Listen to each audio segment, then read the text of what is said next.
Qué rico que estés aquí con nosotros. Soy el pastor Daniel Zambrano. Y Claudia Patricia Cañas. Pastores del Centro Familiar Nueva Vida en Jesús, aquí en la ciudad de Kendall. Te invitamos para que nos escuches y nos veas en nuestros videos. Sé que hay una gran enseñanza que está a punto de ser compartida.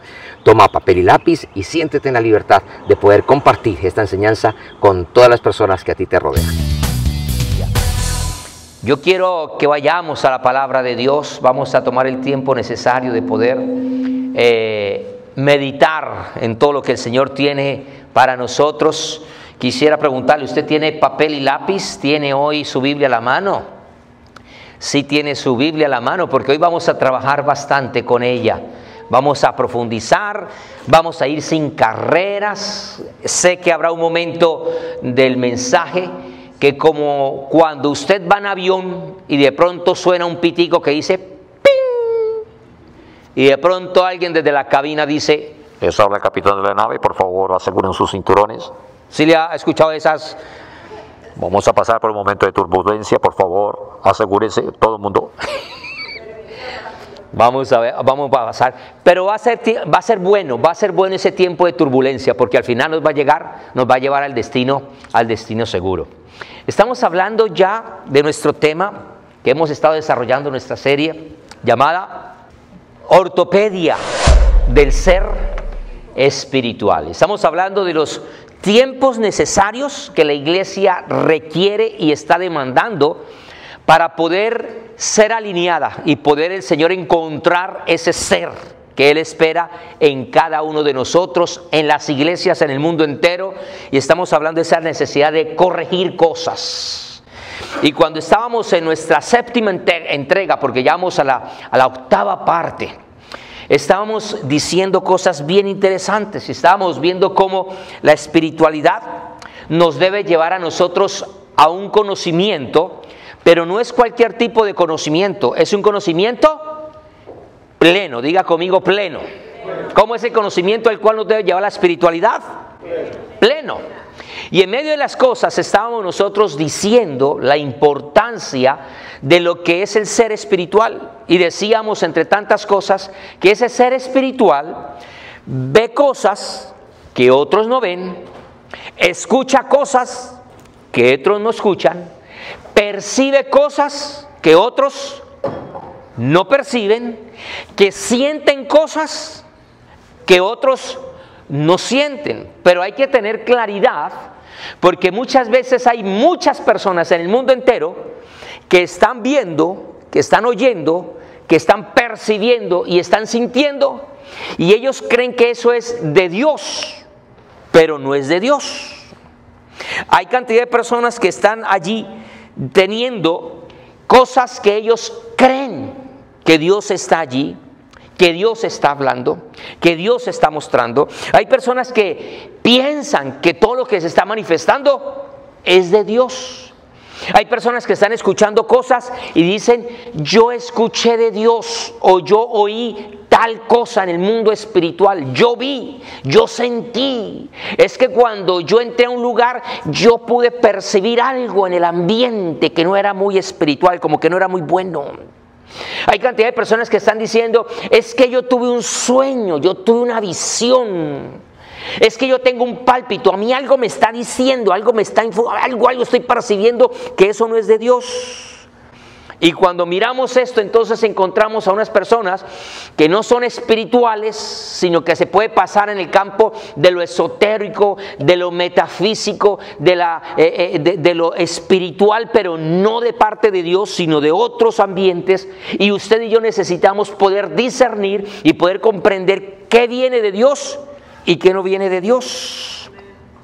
Hay personas que piensan que por su mucha gritería son más espirituales que otros.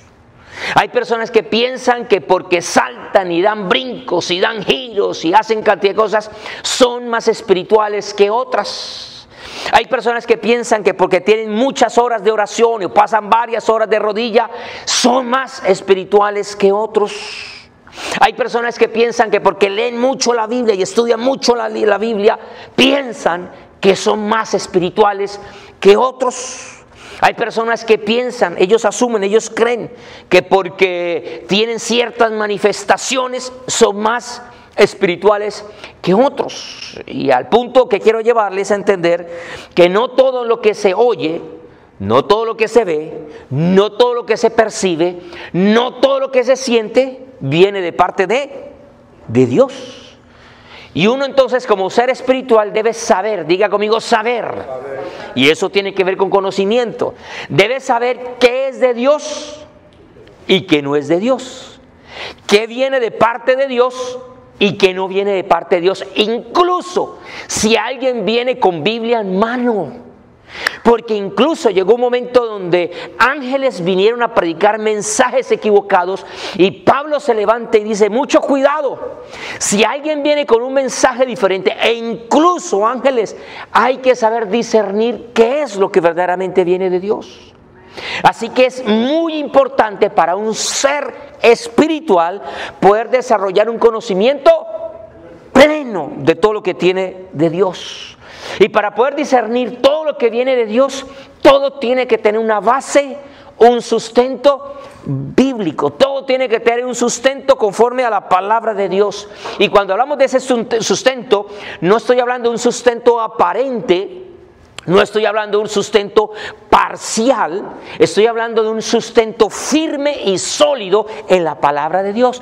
Por eso es que a nosotros nos interesa, nos conviene. Dígale a su hermano que está a su lado, a ti te conviene, pregúntale, dígale, a ti te conviene conocer la palabra de Dios. Ahora quisiera preguntarle con su mano levantada, ¿a cuántos aquí nos conviene conocer la palabra de Dios? Levante su mano y diga, a mí me conviene, dígalo. Pero con esas ganas de pronto no me convence mucho. ¿Cuántos hoy entendemos y comprendemos que realmente nos conviene estudiar y conocer de la palabra de Dios? ¿Cuántos dicen amén? Ahora le pregunto con todo el cariño, ¿cuánto tiempo usted le dedica al día a conocer la palabra de Dios? ¿Cuánto? Porque es que le dedicamos mucho a ciertos programas de televisión, le dedicamos mucho al Facebook, al WhatsApp, a las redes sociales, a las noticias, le prestamos mucho oído, mucho ojo, sentimos mucho, percibimos mucho de otros aspectos, pero el Señor muchas veces no. Así que nosotros necesitamos poder tener un conocimiento profundo de Dios a través de Cristo y con base a la palabra del Señor. Ya con base a esto, entonces quiero que usted me preste sus oídos, me preste un momentico su corazón y me acompañe a la carta del apóstol Pablo, que escribe a la iglesia en Éfeso, en el capítulo 4. Efesios capítulo 4, y vamos a ubicarnos a partir del verso 11. Y quiero que usted también, mientras ve estas imágenes, preste atención al entorno, al fondo que le he puesto, porque hay algo que quiero enseñar con las imágenes, no solamente con las palabras. Verso 11 dice el apóstol Pablo, y él mismo, Pablo refiriéndose a ¿quién? A Cristo, él mismo, sí, él mismo constituyó a unos apóstoles, a otros profetas, a otros evangelistas, a otros pastores y maestros. Y el verso dice el por qué el Señor levanta a estas personas con ese fin. Y entonces dice, con el fin, con el propósito de, ¿qué dice allí?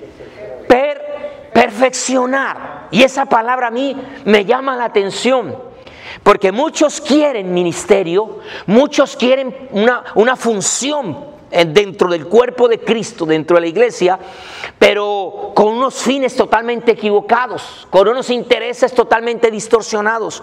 Mucha gente quiere liderazgo, pero no entienden el por qué y el para qué es el liderazgo que Dios entrega. Y cuando entonces entendemos esa palabra perfeccionar, a mí me llama mucho la atención de cómo Dios a mí me va a levantar, me va a preparar para perfeccionar a otros si yo soy imperfecto. Eso para mí es un desafío, y esa ha sido una batalla que he tenido incluso desde cuando he tenido la oportunidad de ser maestro en el seminario y de poder enseñar a nivel de teología. Esto para mí es un desafío, porque cómo es que yo cuando me miro siendo tan imperfecto, cómo voy yo a perfeccionar a otros. Eso es una responsabilidad enorme. Por eso cada domingo que yo tengo la oportunidad de compartir aquí, no puedo salir con mensajes sacaditos 2-3 horas antes del culto, porque es que tengo una responsabilidad de perfeccionar a los santos. ¿Cuántos santos hay aquí? Pero cuando yo veo esa palabra perfeccionar, la palabra griega katartismos, esa palabra solamente aparece en ese texto, solamente ahí en el griego, ahí aparece solamente en ese texto. ¿Y sabe qué significa esa palabra katartismos? Significa preparar, equipar, reparar, reformar, ya ve cómo empieza a tener hilación todo esto que hemos tenido en estas 8 sesiones ya. Perfeccionar, reparar, habla de un mobiliario que está completo. Como cuando usted se pasa a una casa después de haberla construido, y cuando usted piensa que ha terminado de construir la casa, resulta que necesita ahora hacerla habitable, hacerla funcionable. Entonces usted empieza a colocarle los muebles y empieza a colocar electrodomésticos y empieza a acomodar aquí y acá, y usted le puede demorar X tiempo, y usted no va a descansar hasta que usted no diga: ya compré hasta la licuadora, ya tengo todo listo, ya no necesito nada más. Esa es la idea de lo que está hablando esta palabra katartismos.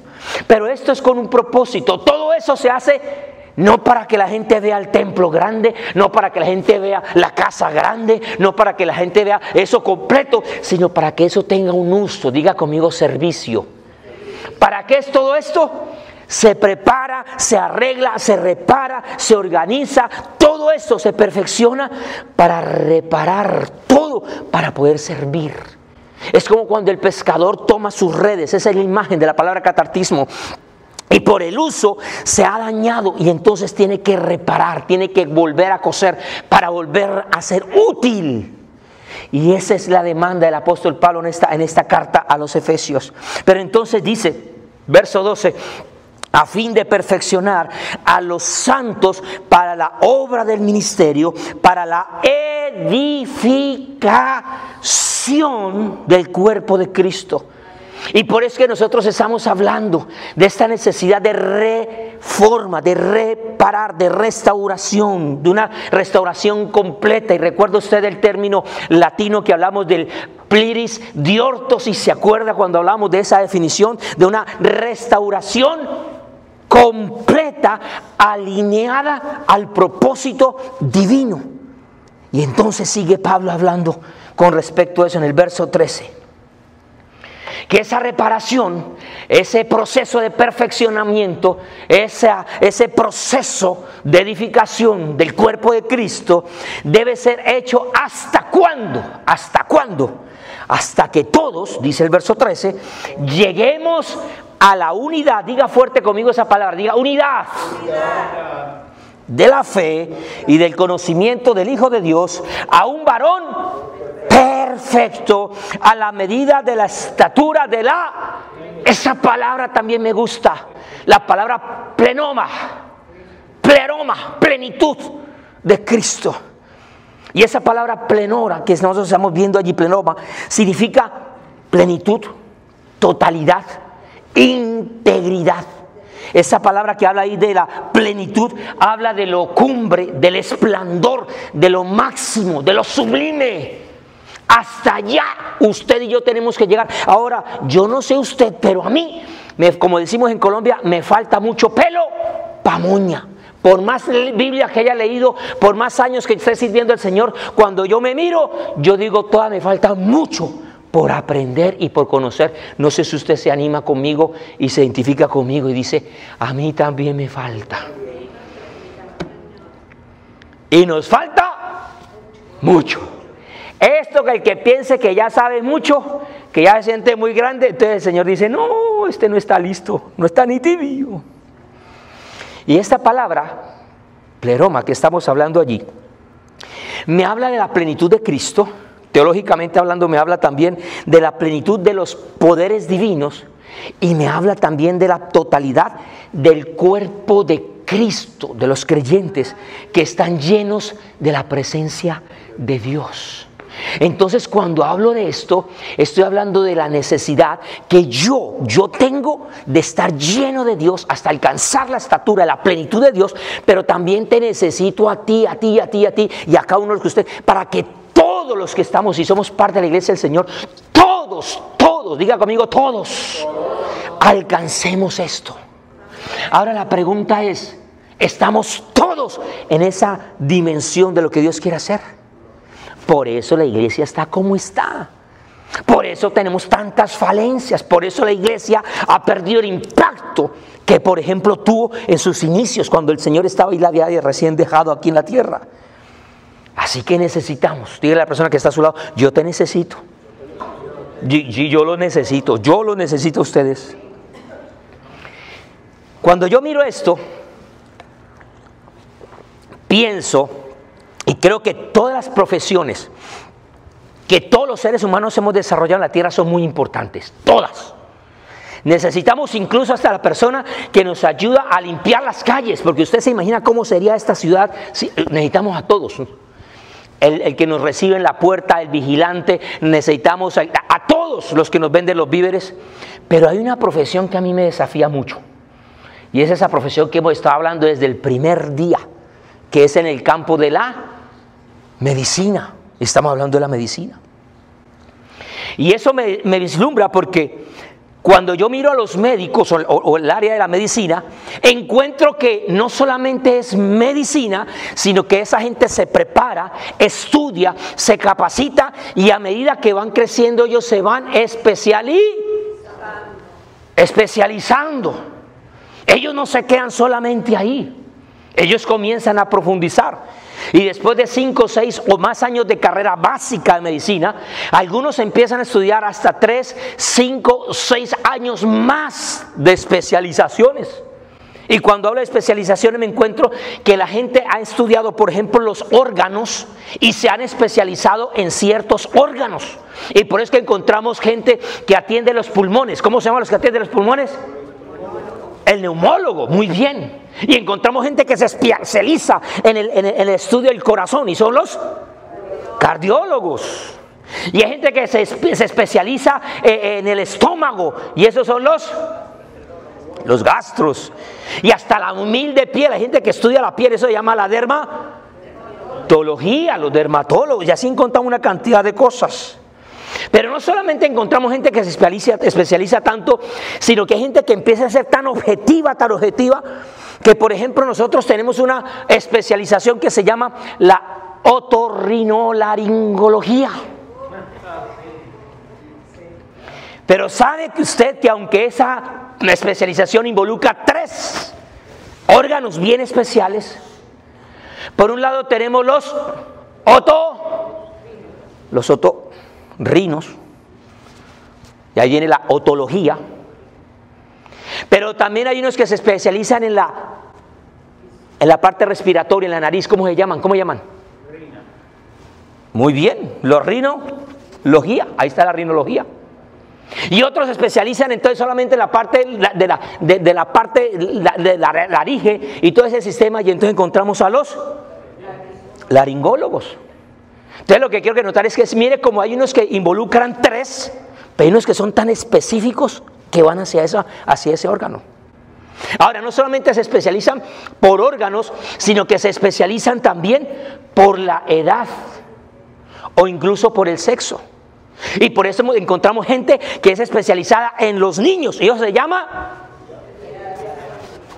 Y hay otros que se especializan en los adultos mayores, y esa es la gerontología, los gerontólogos, la geriatría. Pero si hablamos de sexo, hay unos que se especializan en el cuerpo femenino, en solamente atender a las mujeres, y esos son los ginecólogos. Y otros se especializan solamente a estudiar la parte sexual del hombre, y esos son los. Sabía que muchos me iban a decir urólogos, pero sabe que no. El urólogo también trabaja el sistema urinario de las mujeres. Pero hay unos que son especialistas, eso casi no suena, pero son solamente especialistas en la parte del hombre. Y eso son la ciencia de la andrología, los andrólogos. Si ve que suena hasta raro, pero son especialistas solamente en la parte natural, reproductora del sexo masculino, no más. No solamente hay especializaciones por órganos, no solamente hay especializaciones por género o por edad. Algunos se han combinado y entonces usted va a encontrar gente que es tan especialista, por ejemplo, en cardiología, pero pediátrica, que es muy diferente a trabajar con adultos. ¿Sí ve cómo se van especializando? ¿Y para dónde quiero ir yo? Porque quiero hablar de la especialización. Diga conmigo, especialización. Cuando hablo de la especialización, estoy hoy tomando como ejemplo esta ciencia de la medicina, de cómo ellos se preparan de una manera excelente para poder hacer lo mejor en lo mejor. Eso es especializarse, hacer lo mejor. Ahora, tenemos otra palabra que tenemos que desarrollar allí, y es la palabra unidad. Por eso le dije ahora que repitiera unidad. Diga conmigo otra vez unidad. Unidad. Usted se imagina a un cuerpo de médicos atendiendo un cuerpo que está grave, mal, que llegó totalmente delicado, en estado delicado, donde se ha involucrado varias partes y haya un grupo de especialistas de diferentes ramas ahí operando, todos muy buenos, todos muy capacitados, todos muy preparados, todos con experiencia, pero si no se ponen de acuerdo, ¿usted se imagina qué va a pasar ahí? ¿Usted imagina la locura en esa operación? Uno diciendo, no, mejor vámonos por acá, y el otro, no, primero operemos acá, y el otro, no, mejor vamos a operar por aquí porque yo tengo un afán, tengo que irme. Y ¿usted imagina cómo va a ser esa locura? Por eso Pablo llama al cuerpo de esos pastores, apóstoles, profetas a la unidad. ¿Usted se imagina a toda esa gente teniendo criterios diferentes para un diagnóstico o incluso para un procedimiento quirúrgico? ¿Usted imagina esa locura? No se la imagine, porque eso pasa en la iglesia y ya va a ver por qué. Y entonces Pablo sigue diciendo más adelante, mire el siguiente versículo, el 14. Dice que hay que alcanzar ese plenoma, esa especialización, esa plenitud, pero en unidad. ¿Para qué? Hay otra razón, para que no seáis niños fluctuantes, llevados por doquiera de todo viento de doctrina, por estratagemas de hombres que para engañar emplean ¿con qué? ¿Con qué dice ahí? ¿Con qué? Me está acompañando, parece que se fue el rapto, todos se me fueron, no tiene su vida a la mano. Verso 14, que todos emplean con astucia. Mire esa imagen que tiene allí. Déjeme preguntarle, ¿usted se dejaría auscultar, diagnosticar, tratar u operar por ese tipo de jovencitos que están ahí? Tal vez usted jugando con sus nietos, con sus nietas, al doctor y todo, usted se deja operar de mentiritas. Pero si usted está en una condición difícil, crítica, ¿usted le prestaría sus oídos, sus ojos, su cuerpo a un niño para que lo trate? Déjeme hacerle otra pregunta. ¿Cómo se siente usted cuando su médico primario lo refiere a un médico, a un especialista, y usted no lo conoce ni sabe nada de ese médico? ¿Usted va tranquilo o usted qué es lo primero que se pregunta? ¿Qué es lo primero que usted pregunta? ¿Será bueno? ¿Será bueno? ¿Será que sí? Y empiezan a buscar referencias y empiezan a preguntar, ve, ¿vos conocés al doctor? Ah, no. ¿Vos conocés a fulana? No. Usted empieza a indagar. Y si usted cuando llega averigua la dirección, llega a esa dirección y se encuentra con una casita ahí más o menos oscura, en un lugar de mala reputación, y una casita toda caída, y cuando usted entra, esa puerta toda ¿usted entraría confiado a ese lugar? No, usted empieza a sospechar. usted se va a poner ya nervioso. Ahora, ¿cómo se siente usted cuando llega a una institución seria, acreditada, un Baptist Hospital? ¿Cómo se siente usted? Así usted no conozca al médico, usted ya va un poco más. Y cuando usted llega, lo atiende una enfermera, lo recibe bien, de manera cordial, con profesionalismo, todo limpiecito, todo agradable. Y se sienta usted ahí por un rato ahí como buen paciente y empieza a leer las paredes y empieza a ver las cosas. Y cuando usted entra al despacho, empieza a ver diplomas y especializaciones, y de la universidad X, y de la universidad tal, y de la universidad de renombre. ¿Cómo se siente usted? ¿Cómo se siente usted? Mira, si usted no conozca a ese médico, usted está más que tranquilo. Ahora la pregunta es, si usted le presta su cuerpo a una persona que lo va a atender, si usted no lo conoce, si usted no sabe las referencias de cómo lo trabaja de manera profesional, ¿por qué entonces usted y yo le estamos prestando nuestros oídos, nuestros ojos, nuestro ser a personas que no son especialistas? Y no estamos hablando del cuerpo, estamos hablando del alma, de su salvación.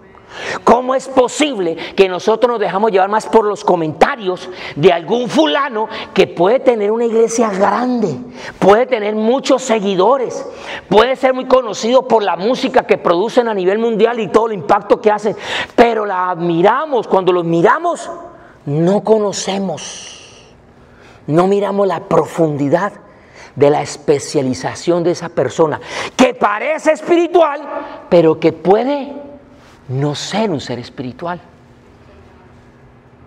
Eso me llama a mí la atención, porque es que nosotros nos dejamos llevar por comentarios, por likes, por cantidad de seguidores, porque la iglesia de fulana, porque la iglesia de fulano, porque ahí se congrega fulano y tal, porque allá va bien, y por aquí y por allá, y no miramos el peso. Y muchas veces hay niños inmaduros dirigiendo, enseñando, fluctuantes, como dice ahí, diga conmigo, fluctuantes. Gente que no tiene un profundo conocimiento de Cristo, de las Escrituras. Y el Señor es muy celoso con esto. El capitán de la nave hace su anuncio de que por favor asegúrense sus cinturones. Le voy a hablar ahora lo fuerte. ¿Tiene su Biblia en la mano? Rápido, tome su Biblia en la mano. Esos versículos no van a salir aquí proyectados. Pero vaya a la segunda carta de Pedro. Segunda carta de Pedro. En el capítulo 2. El Señor hace un llamado fuerte. Y usted y yo tenemos ahora sí que abrir los oídos y abrir los ojos con respecto a ese celo que el Señor tiene. Y entonces dice el versículo 1. Pero hubo también falsos profetas entre el pueblo. Y dice Pedro, como habrá también entre vosotros. Dígale a su hermano que está a su lado, dígale, abre tus ojos. Dígale, no comas entero, porque están entre nosotros. Eso lo dice el Señor. También van a estar entre vosotros falsos maestros que introducirán encubiertamente herejías destructivas y aún negarán al Señor que los rescató, atrayendo sobre sí. Mire esa palabra como describe el apóstol Pedro. El hombre del vulgo y sin letras, pero un ser espiritual, dice que esa gente va a empezar a atraer sobre sí mismos destrucción repentina. Y muchos seguirán sus disoluciones, por causa de los cuales el camino de la verdad será, ¿qué dice ahí? Blasfemado. Y por avaricia, ¡ay! Esto aquí. Y por avaricia harán mercadería de vosotros. ¿Sabe qué es lo que están haciendo ellos? Miran a sus seguidores, miran a sus ovejas como comercio, forma de billete, forma de riqueza, de fama, de poderío. Lo ven como una mera mercancía. Ahora le pregunto, míreme un momentico acá, por favor. ¿A usted le gustaría que lo traten como mercancía? No. ¿A quién le gustaría ser usado? Usado y abusado como mercancía. Ninguno. Dígale al que está a su lado. Y al Señor tampoco. Al Señor tampoco le gusta. Por eso Él escribe lo que escribe. Que por avaricia hará mercadería de vosotros, con palabras fingidas, sobre los tales ya de largo tiempo. La condenación no se tarda y su perdición no se duerme. Pregunto, ¿este fue un shot, una vacuna fuerte para nosotros? Sí. ¿Pero era necesaria? Sí. Este tipo de palabras necesitamos escucharlas, necesitamos ser conscientes de ellas. Pero no solamente Pedro habla de esto. Salte conmigo a la carta de Judas. Carta de Judas, ya casi llegando al Apocalipsis, allá al final de su Nuevo Testamento, vaya a la carta de Judas. Cuando a usted se le mencione la carta de Judas, por favor no piense en Judas Iscariote, el que traicionó al maestro. No, ese hombre no alcanzó a escribir cartas. Ese hombre, mientras estaba en el ministerio, estaba ocupado de la bolsa y sacando billetes, porque a él le gustaba la mercadería, a él le gustaba el billete. Este es otro Judas. Y esta carta no tiene ningún capítulo, es una carta corta. Pero mire, en esa carta tan corta, el Señor se amarra los pantalones y pone a Judas a escribir, y mire lo que nos dice. Mire lo que nos dice. Verso 3. Amados. La misma palabra que utiliza el anciano Agallo. ¿Se acuerda que hace 8 días hablamos del anciano Agallo? Amados, por la gran solicitud que tenía de escribiros acerca de nuestra común salvación, diga, la salvación es personal, pero también común. ¿Se acuerda cuando le decía ahora que es muy importante que yo no solamente me ocupe en mí, sino que dependo también y puedo compartir de la salvación con los demás? ¿Se acuerda cuando estamos hablando de eso ahorita, de la importancia de nosotros saber que no somos llaneros solitarios, sino que nos necesitamos los unos a los otros en unidad?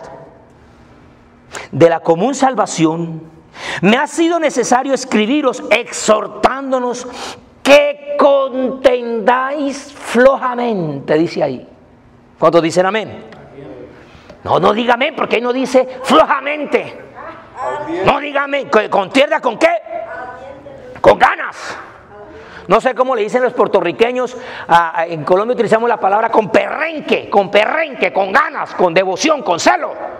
Eso es lo que está diciendo ahí. Con la salvación no se juega. Eso es lo que está diciendo ahí Judas.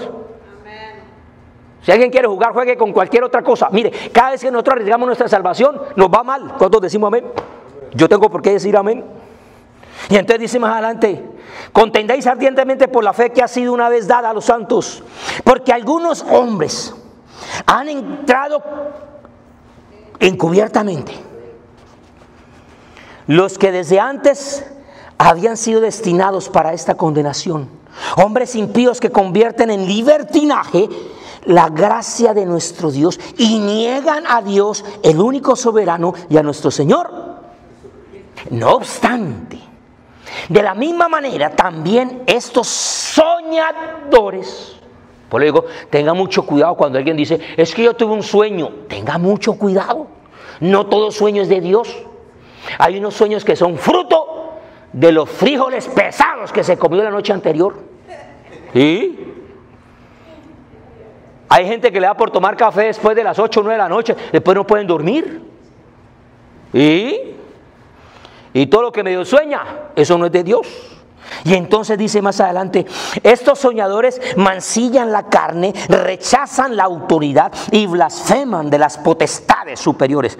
Pero cuando el ángel Miguel contendía con el diablo, disputando con él por el cuerpo de Moisés, estaban peleando por un cuerpo. ¿Por el cuerpo de quién? Dígale a su hermano que está a su lado, mírele a los ojos y dígale, al diablo le gusta pelear por cuerpos. Y déjeme preguntarle, si se atrevió a pelear por el cuerpo de Moisés, ¿usted no cree que él va a pelear por el cuerpo de Cristo? Por eso es que la iglesia es tan fuertemente atacada. pero hay medicina y hay solución, y está en la palabra de Dios. ¿Cuántos decimos amén? Y entonces dice, no se atrevió a proferir juicio de maldición contra él, sino que le dijo, el Señor te reprenda. Pero estos blasfeman de cuantas cosas no. ¿Sí ve la importancia del conocimiento? ¿Sí ve? Algunos no lo captan y entonces dicen, no, eso sencillamente yo tengo una experiencia ahí y yo predico esa experiencia. No, yo tuve una revelación y yo predico la revelación. No, eso no es así. Eso no puede ser así.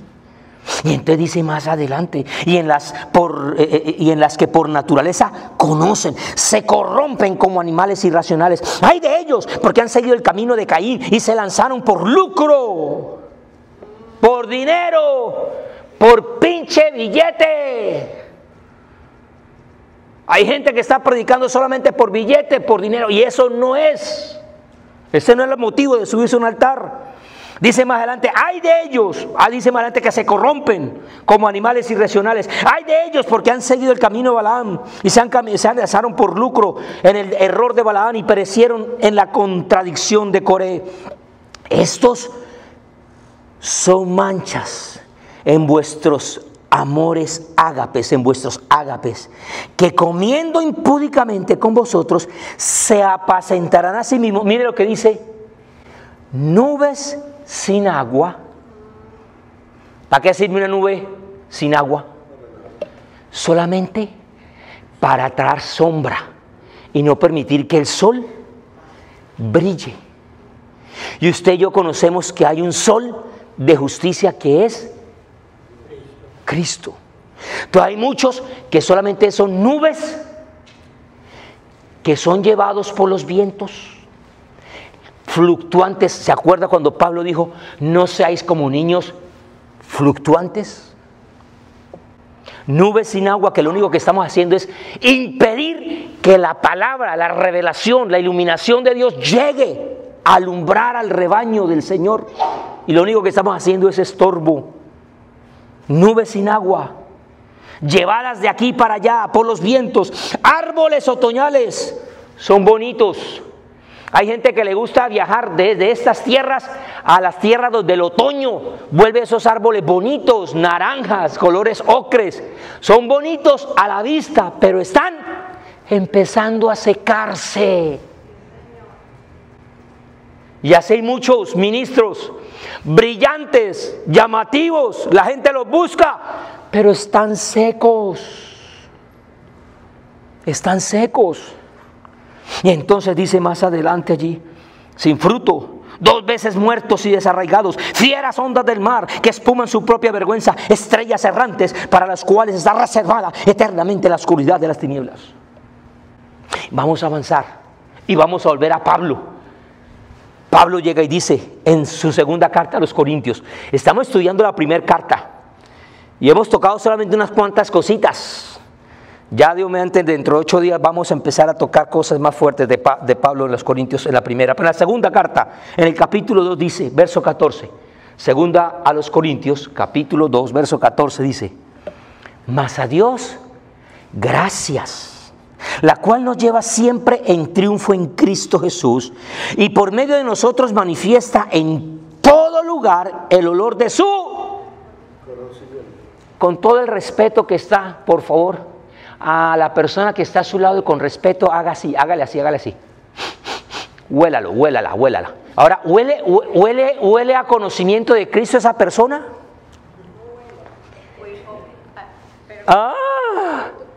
Porque es lo que está diciendo, ¿huele a Cristo o no huele a Cristo? Porque hay unos que huelen es a muerto. Ya entiende por qué le decía, no solamente es lo que uno ve, lo que uno oye, sino lo que se percibe. Ese discernimiento. En todo lugar se debe manifestar, donde estemos nosotros, se debe manifestar es el olor de Cristo y no el olor suyo ni el mío. Ese es nuestro objetivo. Porque para Dios somos grato olor de Cristo en los que se salvan y en los que otros se pierden. Algunos pueden oler a deliciosos perfumes, y ahora que está de moda los perfumes árabes, puede oler muy delicioso, pero si no huele a Cristo, por más pastor, por más ministro, por más apóstol, está hediondo, está hediondo. Tenemos que oler a Cristo. Y dice más adelante: a esto ciertamente olor de muerte para muerte, verso 16, y a aquellos olor de vida para vida, y para estas cosas, ¿quién es suficiente? Pues no somos como muchos que medran, falsificando la palabra de Dios, sino que con sinceridad, como de parte de Dios y delante de Dios, hablamos de Cristo. Jesús nos dijo: cuídense de los falsos profetas. Mateo capítulo 7, verso 15 dice eso. Pablo, volvamos a la carta a los romanos, vamos a Romanos. Pablo, a estudiar nuevamente Romanos. Estaba en Corintios, vamos a la carta a los Romanos, capítulo 16, verso 17. Ahora Pablo le está rogando a otra iglesia. Le habló a la iglesia de Éfeso, le está hablando a la iglesia de Corinto y a la iglesia de Roma también. Le da su mensaje con respecto a este tema y le dice: mas os ruego, esto es un clamor, esta es una necesidad del alma de Pablo, mas os ruego, hermanos, que os fijéis en los que causan divisiones y tropiezos en contra de la doctrina. Pregunto, ¿es importante la doctrina o no? Sí. Muy importante. Hay gente que dice: no, yo para qué estudio eso, teología, yo para qué estudio eso. No se quieren especializar. Y entonces son bebés, son niños operando el cuerpo de Cristo, diagnosticando el cuerpo de Cristo, dándole tratamiento al pueblo de Cristo, pero son niños porque no se han especializado. Pregunto, ¿usted le prestaría ahora, a partir de ahora, su alma a cualquiera que le hable de Dios? ¿Que le enseñe de Dios? Eso es delicado. Y dice más adelante allí que ponen tropiezos en contra de la doctrina que vosotros habéis aprendido y que os apartéis de ello. Por eso es que estamos hablando de la unidad del cuerpo de Cristo. Y si usted y yo miramos la iglesia de Cristo en nuestros tiempos, algunos apoyan, por ejemplo, árboles y ceremonias de Navidad. Otros atacan la Navidad. ¿Estamos de acuerdo? ¿Estamos en unidad? Y si eso es con solamente el tema de la Navidad, hablemos de la Trinidad, hablemos de Cristología, hablemos de eclesiología, de cualquier otro tema. Y la iglesia de Cristo está muy dividida. Por eso es que se necesita una restauración completa. Por eso. ¿Sí ve la importancia de este tema, que no es cualquiera? Mire, yo hubiera podido predicarle rapidito este mensaje en 2 domingos y ya salir. Pero es que para mí esto es importantísimo. ¿Sabe por qué?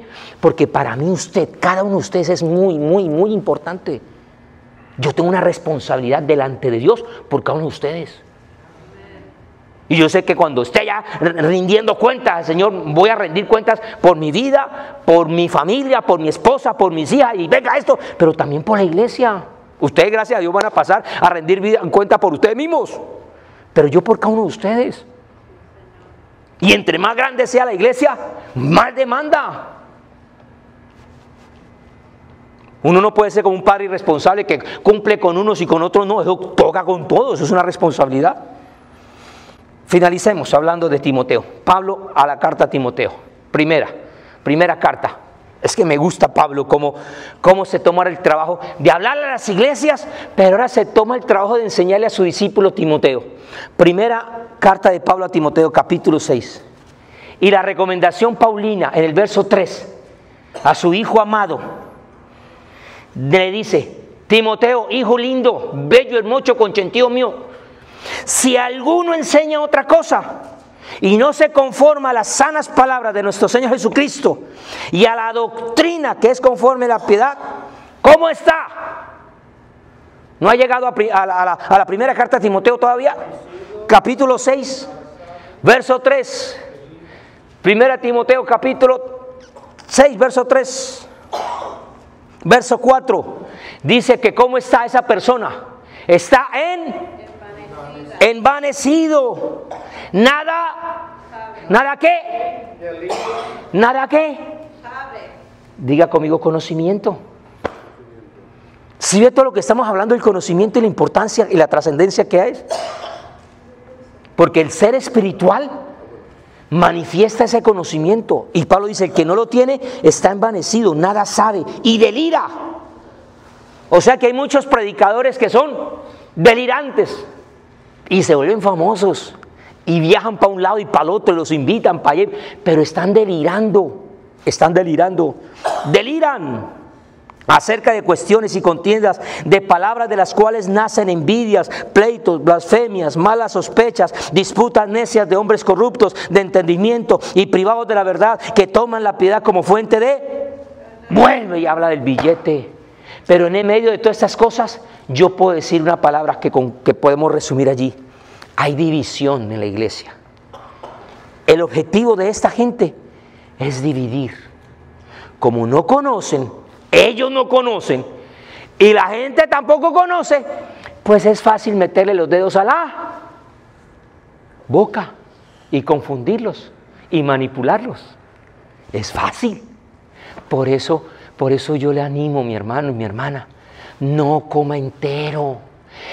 Es más, me pongo yo aquí al frente, si alguna enseñanza yo le doy a usted y usted va a la Biblia y dice eso no es así, usted tiene toda la autoridad y la responsabilidad ante Dios de llamarme para acá y decirme, venga, ¿cómo es esto aquí? No come entero, porque estamos hablando de su... Yo estoy muy seguro que algunos de ustedes, algún médico le ha dicho, mire, eso va para cirugía, y usted dice, no, espere, yo necesito otro concepto. ¿Cuánto hemos hecho esto? O usted va comiendo así, no, que cirugía, usted listo, ¿usted va a prestarse así para eso? Ahora, vamos adelante, regresemos a Efesios capítulo 4, porque no hemos terminado, ya vamos a empezarnos a aterrizar la enseñanza de hoy. Capítulo 4 de Efesios, que él mismo constituyó unos apóstoles, profetas, pastores, evangelistas, maestros, pero ahora entonces ubíquese en el verso 15. Verso 15 dice, sino que, aquí entonces está la respuesta paulina, sino que, siguiendo la verdad en amor, crezcamos. Diga conmigo crecimiento. Entonces estamos hablando de conocimiento, estamos hablando de unidad y estamos hablando de crecimiento. Crezcamos en todo aquel que es la cabeza, y esto es verso 16, de quien todo el cuerpo bien concertado, la palabra griega que está ahí, la palabra sunamorgologeo, oiga qué palabra tan rara, ¿no? Tranquilo, no hable en lenguas, no le vi carraba, no, hable en griego, palabra griega, sunamorgologeo. Esa palabra significa ser adjuntado o ser unido, pero se utiliza con el énfasis de hacer una construcción meticulosa. ¿Cuántos aquí hemos tenido la oportunidad de armar algún Lego, algún rompecabezas de esos de piezas? ¿Cuántos nos ha gustado y lo hemos hecho? ¿A cuánto nos ha tocado quitar piezas y corregir porque metimos una ficha mal? ¿A cuánto nos ha pasado eso? Eso es lo que está diciendo. Si va a armar las cosas, ármalas con conciencia, bien. Esta palabra está compuesta de 3 palabras. La palabra son, que significa juntar, junto. La palabra armos, que significa articulación. Y la palabra logos, que habla de estudio, del establecimiento. Y entonces esa palabra rarísima, sunamorgologeo, está hablando de poder juntar las cosas para poder obtener una estructura perfecta. Y mire la imagen que yo le puse ahí. Para muchos eso es feo, es el brazo de un muerto. Horrible para algunos, pero le busqué esa imagen es porque usted ve ahí cosas que ni siquiera alcanza a percibir. Pero ahí, cuando ese cuerpo estuvo vivo, tenía átomos, moléculas, células, que iban formando diferentes tejidos. Y esos tejidos fueron organizados y iban formando órganos.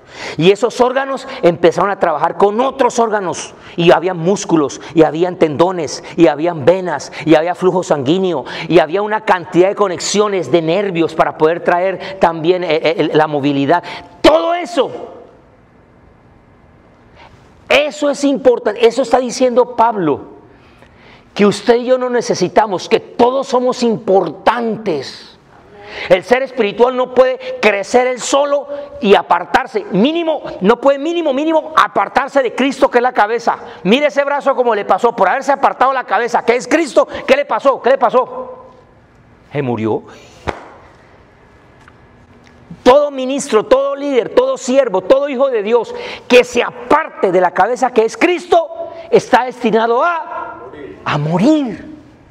Por eso un día a Jesús se le salió el espíritu argentino y le dijo a los discípulos: che, vosotros apartados de mí nada podéis hacer. Usted dice que ellos son, los argentinos son...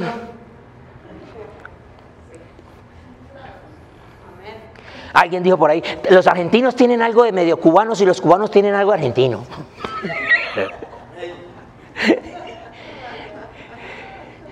Pero es verdad. Todo ser apartado de Cristo, nada puede hacer. Es tener una unidad en la cual todos trabajan en una perfecta comunión, en una manifestación de poder ver cómo esas coyunturas van a comenzar a funcionar, a articularse con un solo propósito: crecer en el conocimiento de Dios, en el amor. Ir edificados. Póngase por favor de pie para terminar. Quiero decirle con todo mi amor, como dice mi esposita cuando predica, una de las frases que ella más utiliza es: quiero decirle con todo cariño, quiero decirle, mire, nosotros hemos aprendido y hemos conocido doctrinas, hablando de la iglesia de Cristo. Nosotros hemos aprendido y hemos conocido de diferentes temas. Hemos tenido argumentos. Nosotros hemos tenido ciertas doctrinas y prácticas, hablando de la iglesia de Cristo. La iglesia ha incorporado diferentes estrategias, métodos de crecimiento, de estructura, de discipulado. Nosotros hemos aprendido mucho de historias bíblicas. Nos hemos aprendido versículos bíblicos. Nos hemos aprendido canciones, las cantamos, las tarareamos. Nosotros hemos aprendido muchas cosas. Hemos podido tener una vida de oración o de ayuno, de lectura seria de la palabra, de profundidad en la palabra. Nosotros hemos incluso como iglesia memorizado y recitado versículos bíblicos, algunos hasta fuera de contexto, como explicamos hace 8 días, pero la iglesia ha vivido eso. Pero al punto que queremos llegar es: hemos conocido todo eso, pero conocemos a Cristo. Hemos llegado a conocerlo a Él. Esa es la pregunta. Porque conocer de todo esto sin llegar a conocer a Cristo es un grave error. Es un grave error. Y se lo digo con todo el cariño y con la vergüenza que me compete como ministro, como pastor que soy. Como pastores hemos aprendido muchas cosas, pero hemos descuidado lo más importante: el conocer a Cristo. Cierre sus ojos por un momento. Y como nosotros no hemos conocido a Cristo, no hemos podido enseñarles a otros a conocer a Cristo. Les enseñamos doctrinas, teologías, Pero hoy mi oración va a ser que el Señor nos permita a nosotros crecer en el conocimiento de Cristo. Padre, en esta hora de la mañana venimos delante de ti con la alegría de saber que tú has hablado a lo más profundo de nuestro corazón. Señor, y queremos, Señor, reconocer que muchas veces hemos sacado excusas, hemos, Señor, tenido alternativas, carreras, afanes, justificaciones, para crecer en muchas cosas, pero no crecer en el conocimiento de Cristo. Es reconocer hoy que muchas veces hemos sido niños fluctuantes, que corremos detrás de enseñanzas, detrás de opiniones, detrás de posturas, que muchas veces repetimos como loros, porque alguien lo dijo, porque alguien importante lo dijo, porque alguien famoso lo dijo, pero no hemos tomado el tiempo de mirar si realmente es lo que tú has dicho a través de tu palabra. Señor, hoy queremos decirte, Señor, que esta iglesia, Nueva Vida en Jesús, quiere crecer en la unidad, quiere crecer en la unidad. Señor, nos amamos, nos respetamos, pero queremos, Señor, ser factores de crecimiento para nuestros hermanos, para nuestras hermanas. Queremos, Señor, ayudarles, motivarles, orientarles, enseñarles. No queremos ser tropiezo para ninguno de ellos ni de ellas, Dios. No queremos que por causa de nuestras acciones, de nuestros pecados, nuestra inmadurez, nosotros hagamos tropezar a otros. Por el contrario, cada día nosotros ayudándonos en la fe, en la unidad del amor, a perseverar los unos por los otros, a velar los unos por los otros, a cuidarnos los unos a los otros, para que si esta iglesia crezca, Señor, no solamente serán los números, no solamente será en la economía, no solamente será en el impacto social, no solamente será porque es una iglesia en la cual se conoce por algo, sino porque realmente en este lugar se ama tu palabra, se ama tu presencia. Queremos conocerte más y más, ser no tan solo una iglesia de 4 paredes, sino donde quiera que vayamos poder, Señor, ser agentes transformadores por causa que hemos conocido a Cristo nuestro Señor. Permítanos, Señor, ser guardados de tantas falsas enseñanzas, de falsas doctrinas, de corrientes de hombres, de estrategias de hombres, Señor. Permítenos a nosotros ser productivos de tal manera, Señor, que nuestra vida, Señor, dé fruto. No queremos ser como árboles, Señor, grandes, imponentes, pero secos. No queremos ser como las nubes, Señor, que estorban, que dan sombra, pero no tienen agua, Señor. Y si no hay agua, no hay vida, Padre. Permítenos, Señor, cada uno de nosotros a reverdecer. Lloro por mis hermanos, por mis hermanas, para que en ellos, Señor, crezca un firme ardiente de buscar tu presencia, de buscar en comunión tu palabra, Señor, de estar Señor, en comunión contigo, derramando sus palabras, sus oraciones delante de tu presencia, para que sus oraciones no tengan estorbo y suban como incienso fragante, Señor, para que ellos sean apasionados, Señor, sin ser religiosos, pero sin desarrollar en ellos ese ser espiritual, Cordero de Dios, que hace, Señor, que aunque otros no los entiendan, que aunque otros los señalen, que aunque otros los critiquen, Señor, ellos han puesto su mirada en ti, el autor y el consumador de su fe. Señor, por eso hoy queremos, Señor, venir delante de ti para decirte, Señor, aquí estamos, Dios, necesitamos más de ti, necesitamos mucho más de ti, Cordero de Dios. Señor, y queremos buscar más de tu presencia. Señor, ayúdanos, Señor, guíanos, Señor, oriéntanos. Señor, acompáñanos, Dios, para nosotros ser totalmente diferentes, para crecer en humildad también, para no creer que somos más que nadie, Dios, que no sabemos más que nadie. Por el contrario, reconocer que nos falta tanto, que si algo hemos podido aprender un poco, Señor, no es para compararnos con nadie más, no es para enaltecernos con respecto a alguien más. Es para que nosotros podamos mirarte a ti y decirte, Señor, gracias, porque me has permitido conocer un poco más. Es por tu misericordia que conozco un poco más. Es por tu misericordia que puedo vivir un poco más. Es por tu gracia, no porque yo sea muy bueno, no porque yo sea mejor que nadie. Es por el contrario, es porque tú me miraste con ojos de amor y de misericordia, Dios. Señor, aquí estamos, Dios. Yo te entrego a tus hijos, te entrego a tus hijas, Dios. Los pongo en el hueco de tu mano y allí, Señor, ellos serán guardados para la gloria de tu nombre. Santo eres tú, Jesús. Muchas gracias por haber llegado hasta el final de esta enseñanza. Sé que este video fue de gran bendición para tu vida y si así lo fue, por favor, compártelo. transmítelo a aquellas personas que tú crees que pueden ser bendecidos. Todos tus contactos, tus familiares, tus amigos, compañeros de trabajo, de estudio, en fin. Que la palabra de Dios corra, que la palabra de Dios llegue a cada alma. Ese es el gran deseo de cada uno de nosotros. Si tú quieres comunicarte con nosotros, tienes alguna petición de oración, tienes algo que comentarnos, por favor, aquí están nuestras redes sociales donde vamos a escucharte, donde vamos a escribirte y vamos a estar en contacto contigo. Pero si vives aquí en Miami y no te congregas en alguna iglesia o vienes de visita, nuestras puertas siempre estarán abiertas para recibirte, para conocerte. Serás muy bien atendido y sé que también serás de gran bendición como nosotros lo seremos. Así que Centro Familiar Nueva Vida en Jesús en Kendall, un lugar de transformación integral que está dispuesto para recibirte con todo el corazón. Bendiciones.